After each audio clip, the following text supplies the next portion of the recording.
आप बताइए साहब, का नाम क्या है? नाजिम नाम है सर मेरा। तो नाजिम बताइए कि बिहार के चुनावी नतीजे आपने देखा? हाँ जी सर, देखा है देखा है। और उम्मीद से भी ज़्यादा भारतीय जनता पार्टी को सीटें मिली हैं। लगभग 200 प्लस सीट वहाँ मिल गई हैं।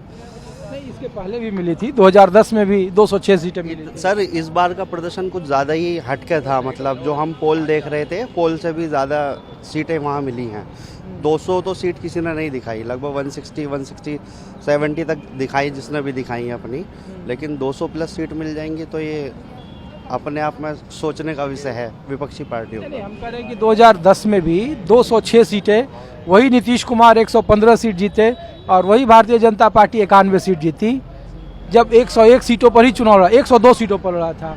तो हम ये पूछ रहे हैं कि वहाँ एमवाई समीकरण जो होता था उस पर अलग अलग, पहले लालू यादव का वो मजबूत रहा, फिर यहाँ अखिलेश यादव, वहाँ ममता। हम कह रहे हैं कि असदुद्दीन ओवैसी पर फिर बिहार के मुसलमानों ने अपना भरोसा जताया, खास करके सीमांचल के इलाकों में जहाँ पे 60%, 65% मुसलमान हैं। उत्तर प्रदेश के चुनाव में असदुद्दीन ओवैसी पिछले बार भी वो चुनाव लड़े हैं, इस बार कोई नया नहीं है, तो उनका क्या नया प्रभाव होगा? अखिलेश यादव का जो पीडीए है वो टूटेगा, यहाँ भी एक तरफा। सर जो मुस्लिम बहुल सीट यूपी की रहेंगी खासकर से, वहाँ भी इसी तरह AIMIM चुनाव लड़ेगी, ठीक है। और लगभग 2% वोट बिहार में उन्हें मिल गया है, ठीक है। और यहाँ अगर 4% वोट भी मिल जाता है तो ये सीटों की संख्या 15 से 20 भी हो सकती है MIM के लिए। लगभग 40 से 50 सीट ऐसी हैं यूपी के अंदर जहाँ मुस्लिम कैंडिडेट विधायक बन सकता है, ठीक है। और उन्हीं सीटों पर अगर MIM अपना दाव खेलती है तो अगर 40-50 तो नहीं, लेकिन 20 तो ये लोग ले लेंगे। जिस तरह से हम लोग ने बिहार में देखा, काफ़ी सीटों पर ज़बरदस्त फाइट भी रही है और पाँच सीट ये लोग जीत भी गए हैं। एक सीट बहुत करीबी रही है, वो भी जीती मानी लेंगे उसको भी, ठीक है। तो लग रहा है सर यूपी में बहुत मतलब प्रभाव रहेगा ओवैसी का। लोगों ने कहा कि SIR एक बड़ा मुद्दा रहा कि SIR ने वहाँ चुनावी जीत आसान कर दी एनडीए का। उत्तर प्रदेश में भी SIR, अभी सर SIR चल रहा है, शुरू हुआ है, घर घर BLO जा रहे हैं, वोट बन रही हैं। तो वो जब पार्टी के सर कार्यकर्ता, जैसे समाजवादी पार्टी हो गई, बसपा हो गई, उनके BLO लेवल के जो अधिकारी होते हैं, बूथ लेवल के अधिकारी, वो वोट बनवाने तक नहीं पहुंच रहे, तो वोट कटेंगी। उसमें भारतीय जनता पार्टी को दोष देना कहाँ तक सही है? मेरे हिसाब से तो सही नहीं है। ये लोग ग्राउंड पे काम नहीं कर रहे, चुनावी मतलब वही वादे चल रहे हैं। जाइए और अपना बूथ पे जाकर के सबकी वोट बनवाइए, तब SIR पे बात करना सही रहेगा। कुछ अगर कमियां आई हैं SIR में, जैसे फर्जी वोट, जैसे राहुल गांधी ने चलाया था वोट चोरी वाला मुद्दा, तो चुनाव आयोग इसका जवाब भी दे रहा है, टाइम टू टाइम उसको जवाब भी दे रहा है, उसे मतलब कर रहे हैं उस चीज़ को। तो यूपी में ओवैसी साहब असरदार होंगे, अखिलेश यादव का ही तो नुकसान करेंगे। बिल्कुल करेंगे सर, विपक्षी दलों का नुकसान करेंगे और ओवैसी तो रहेंगे ही रहेंगे। अगर कोई नई पार्टी और इस चुनाव में, जैसे प्रशांत किशोर ने वहाँ एंट्री मारी है, और इसी तरह से अगर कोई नई पार्टी है, और आजाद समाज पार्टी तो है ही, चंद्रशेखर है, बिल्कुल इग्नोर नहीं कर सकते, क्योंकि SC जो वोट है वो काफ़ी संख्या में युवा उनसे जुड़ा हुआ है। अगर वो सीटें नहीं भी निकालते हैं अपनी, लेकिन वो कम से कम 20-30 लाख वोट का कम से कम इतना वैल्यू है उनका पूरे उत्तर प्रदेश के अंदर। शुक्रिया। तो मैं आपको माहौल दिखा रहा था, मैं कोशिश करता हूँ कुछ और लोगों के बीच आपको ले चलूँ। तो कैसे हैं भाईजान, आदाब। आप लोग यहाँ रेगुलर चाय पीने आते हैं या बिजनेसमैन हैं आप लोग? हाँ, अरे कोई बात नहीं है, तो उत्तर प्रदेश वाले। जी। तो टीवी पे क्या नाम हुआ आपका? मेरा इरफान खान। और आपका सर? अनवर राणा। अरे राणा साहब तो दोनों समीकरण वाले लोग हैं नहीं, पश्चिमी उत्तर प्रदेश में। जी। तो बिहार का चुनाव देखा आप लोगों ने? अभी तक तो देखा नहीं है, चुनावी नतीजे नहीं देखे? फुर्सत ही नहीं मिलती नतीजे देखने के लिए। तो उत्तर प्रदेश के राजनीति में क्या हो रहा है? बीजेपी अपनी चला रही है। बीजेपी अपनी चला रही है और अखिलेश यादव एक्टिव हैं कि आखिरी वक्त में वोट मांगने के लिए यहाँ निकलते हैं? आखिरी वक्त में निकले हैं सब लोग। अभी कोई यहाँ की पॉलिटिकल पार्टियाँ एक्टिव नहीं है।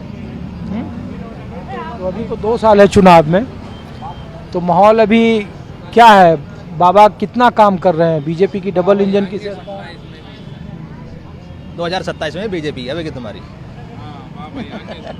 सही बात है। कोरे कागज पर लिख लो। और आरएलडी अगर पलट गई उधर तो कुछ नहीं पलटेगा, कुछ भी पलट जाओ, हाँ। बीजेपी ही आवेगी। और आने की वजह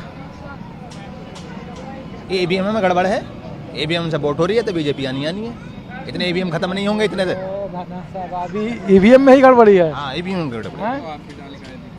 हैं? क्या? हाँ सब ठीक है, सही चल रहा है मामला। अच्छा, हम लोग इसलिए इधर आए इन इलाकों में कि मुस्लिम बहुल इलाकों में कि बिहार के चुनावी नतीजों में कहा गया कि अब मुसलमानों का नया नेतृत्व नए सिरे से खड़ा हो रहा है, तो असदुद्दीन ओवैसी उसमें बड़ा नाम उभर कर आए हैं, जिसकी पार्टी तोड़ दी गई, फिर दोबारा नया कैंडिडेट चुनाव में दिया, फिर वो उतना ही सीट जीत कर आया। तो मुसलमानों को पसंद है असदुद्दीन ओवैसी। उत्तर प्रदेश के मुसलमानों उत्तर प्रदेश में तो नहीं है, यहाँ नहीं है कुछ, क्यों? बस है नहीं, यहाँ पे नहीं है इनका ओबीसी का। नहीं, अभी तो समय है, वैसे साहब तो चुनाव के आखिरी वक्त में आते हैं। हाँ बस आते हैं तो वोट है 20-25 हज़ार वोट अपना एक तरफ हो जाती है। 20-25 हज़ार विधानसभा में तो बहुत है ना, किसी को हराने या जिताने के लिए काफ़ी है। हाँ जिताने के लिए काफ़ी है, हाँ? जिताने के लिए काफ़ी है, वही वजह है। अच्छा, चलिए, आप क्या बोल रहे थे भाई साहब, बताइए। मैं तो कुछ नहीं बोल रहा जी। क्या नाम हुआ आपका? नाम अमन है जी। हाँ? जी बताइए आदेश। अरे नाम तो बता दो भाई साहब। नाम से क्या ले हो आप बताओ। अच्छा, आप क्या बोल रहे थे कि मतलब क्या से क्या कर रहे थे कि आएंगे बाबा ही? बाबा ही BJP आएंगे। आएंगे। हाँ बीजेपी आएगी। और ऐसा क्यों आपका अति आत्मविश्वास है? काम अच्छा है, काम बोलता। काम बोल रहा है, हाँ? उत्तर प्रदेश में बीजेपी की सरकार ठीक कर रही है। हाँ बढ़िया कर रही है, कौन कौन से सेक्टर पे? सब जगह कर रही है पूरी यूपी में। जैसे कोई इधर का लोकल काम तो बताओ कि पहले नहीं था और योगी आदित्यनाथ जब आए काम तो हो ये गया, ठीक हो डबल गया। रोड हो गया, सारा काम, सड़कें बननी है, और क्या चाहिए। सब काम बढ़िया आज सब ठीक है। बाबा के साथ है, सब ठीक है, मोदी जी के और बाबा के साथ है। और ये जो किसान यूनियन वाले घूम रहे हैं, बेकार पीडीए है। का फॉर्मूला है, बसपा है, आजाद समाज पार्टी है। बाबा बाबा बाबा हाँ? बाबा, बाबा ही है। हाँ भाजपा चलिए बीजेपी। चलिए, ठीक है। हाँ क्या भाई साहब? अरे नहीं, बताइए क्या नाम हुआ आपका? मेरा नाम मोहम्मद शहजाद है। और आप भाई साहब मेरा नाम तबरेज खान। क्या करते हैं आप लोग? नर्सिंग करते हाँ? हैं। Nursing nursing. अच्छा, यहीं हापुड़ के रहने वाले हैं आप लोग? जी जी। अच्छा, हम लोग तो चुनावी मौसम में पत्रकार नेता ज़्यादा दिखता है, अभी तो कुछ है नहीं। फिर हम लोग इसलिए आए कि बिहार के चुनावी नतीजे आ गए और वहाँ के मुस्लिम बहुल इलाकों से एक बार फिर से असदुद्दीन ओवैसी ने अपना परचम लहराया और अब देश की राजनीति में चर्चा हो रही कि जहाँ पे मुस्लिम बहुल आबादी है, जैसे पश्चिम बंगाल में चुनाव है मार्च में, फरवरी में 26 में, हाँ, फिर उसके बाद उत्तर प्रदेश में है, तमिलनाडु में है। तो हम कह रहे हैं कि मुसलमानों के बीच में नए नेतृत्व को लेकर जो अलग अलग राज्यों में थे गैर मुस्लिम नेता कहते थे कि मुसलमानों के बीच का कोई नेता मुसलमान का नेतृत्व नहीं करता है, तो उत्तर प्रदेश में भी कमोबेश वही स्थिति होगी क्या? ओवैसी साहब मुसलमानों का भरोसा जीत पाएंगे?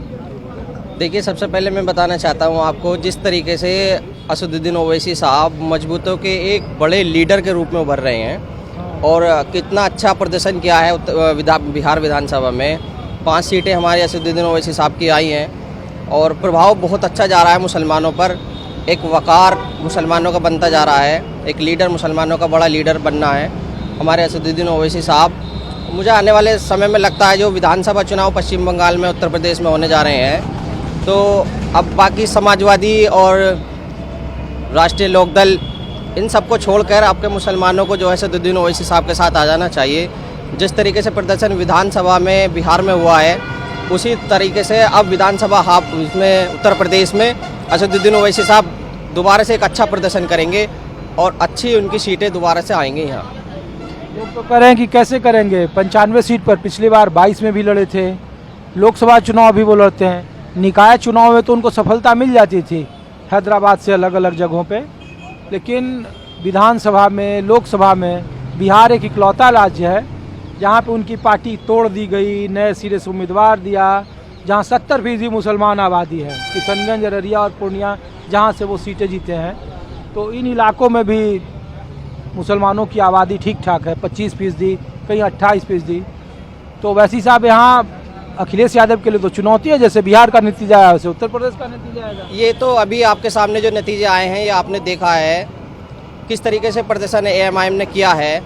क्या आपको लगता नहीं है कि आने वाले विधानसभा चुनाव में उत्तर प्रदेश में ओवैसी साहब एक बड़े मजबूत लीडर के रूप में उभर रहे हैं? और तो आप लोग बताएं ना। नहीं नहीं, ये अब आपके सामने रिजल्ट आपने देख लिया है। विधानसभा में 5 सीटें आई हैं और इंशाल्लाह आने वाले समय में हमारे यहाँ उत्तर प्रदेश में भी एक मजबूत स्थिति में एमआईएम आ रही है। और मैं ये कहना चाहता हूँ कि अब जो है मुस्लिम लीडरशिप जो है मजबूत स्थिति में जा रही है, मजबूत हाथों में है। विधानसभा चुनाव जो उत्तर प्रदेश में आने वाले, पश्चिम बंगाल में आने वाले हैं, वहाँ भी एक अच्छा प्रदर्शन होगा और असदुद्दीन ओवैसी साहब की अच्छी सीटें आएंगी। तो वहाँ ममता को नुकसान है, ममता बनर्जी को। यहाँ अखिलेश यादव की लड़ाई और कमजोर पड़ेगी। ममता दीदी ने काफ़ी राज कर लिया, काफ़ी समय से रही हैं वो पश्चिम बंगाल की मुख्यमंत्री। मुझे लगता है अब एक नई लीडरशिप, एक नया मुख्यमंत्री का चेहरा पश्चिम बंगाल में आना चाहिए और उसके लिए एएमआईएम से अच्छा विकल्प कोई हो नहीं सकता। चलिए, शुक्रिया। अजीम भाई, अजीम नाम है। बताइए आपकी राय क्या है? मेरी राय है, जहाँ तक असदुद्दीन ओवैसी साहब का सवाल है, अगर वो किसी प्रदेश में 25 सीटों पर लड़के 5 जीत रहे हैं तो वो 25 का विपक्ष का नुकसान कर रहे हैं। ओवैसी साहब को अपनी स्ट्रेटेजी बदलनी पड़ेगी। क्यों? हर आदमी का काम है, हमारा काम रिपोर्टिंग करना, आपका काम बिजनेस करना है। तो एक बिजनेस में 2 मुसलमान हो और ना करे कोई ज़रूरी थोड़े है। नहीं तो 25 पे ही क्यों लड़ना, टारगेट क्यों करना मुसलमानों को? जहाँ उनके वोटर होंगे वही तो जाएंगे वो। नहीं, गलत बात है ना, वो दूसरों को नुकसान कर रहे हैं। अरे तो ये तो मुसलमान कौम को सोचना पड़ेगा ना कि हमारा नेतृत्व करता हमारे बीच का कैसा है, हमारे साथ का है, हमारे खिलाफ का है। वोटर उसको वोट दे रहे हैं, इसका मतलब कि मुसलमानों की पसंद है वो। पसंद नहीं है ना, कुछ जगह पसंद है, बाकी नुकसान कर रहे हैं विपक्ष का। हैदराबाद में तो कांग्रेस को अपना आप समर्थन देते हैं, यहाँ कहते हैं कि मेरी बात नहीं मानी गई। बिहार में आके अभी उपचुनाव हुआ इसी साथ। उत्तर प्रदेश में क्या होगा अगर ओवैसी की मजबूत हो? हालांकि उसके पहले तो पश्चिम बंगाल का मामला है। भाई साहब को देख रहे हैं, ओवैसी साहब के समर्थक हैं। वो इनकी सोच है, लेकिन अगर ओवैसी साहब यहाँ 50 सीटों पर भी लड़ते हैं और 5 जीतते तो वो 50 पर नुकसान भी कर रहे हैं 45 पे। 2 में से 1 या 5 में से 1 है तो 20% तो समर्थक है ही ना।